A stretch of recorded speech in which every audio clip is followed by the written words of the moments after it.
Ito ang veggie recipe na perfect para sa mga may high blood at mataas ang kolesterol. Ito rin ay nagko-contain ng powerful antioxidants at binuboost niya ang ating immune system.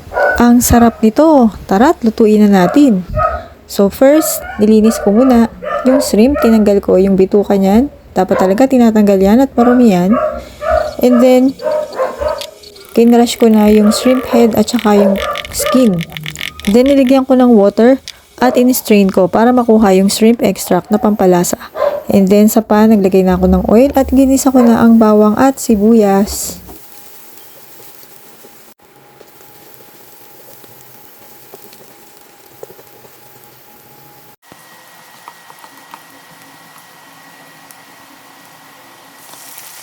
And then, nilagay ko na yung pork meat. So, niluto ko to hanggang maging brown at maging tender. At nung luto na yung pork meat, nilagay ko na dyan yung shrimp. Nag-add ako dyan ng black pepper.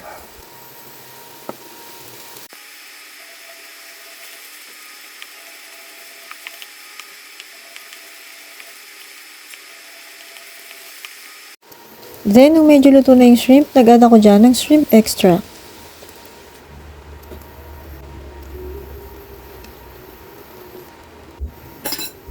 Then, tinakpan ko para ma-absorb ng shrimp at ng meat yung shrimp extract na pampalasa. Then, nilagay ko na yung chicharo, ang first veggie natin. Then, carrots. Kita nyo naman, napaka-nutritious ng mga veggies na to.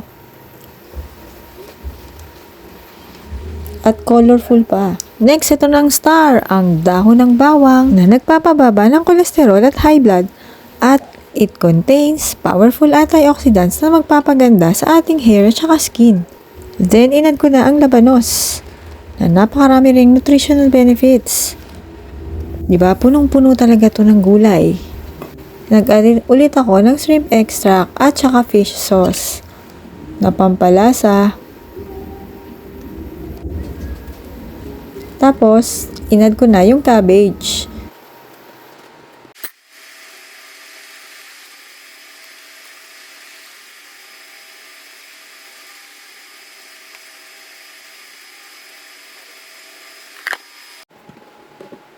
Tapos, naglagay rin ako dyan ng sotanghon.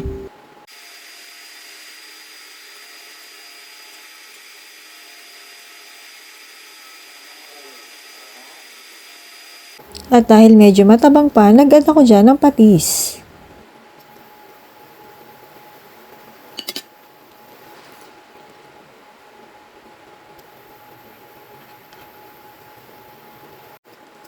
At nag-add ulit ako ng pepper. Paki-follow po pala ako dito at paki-subscribe sa aking YouTube channel.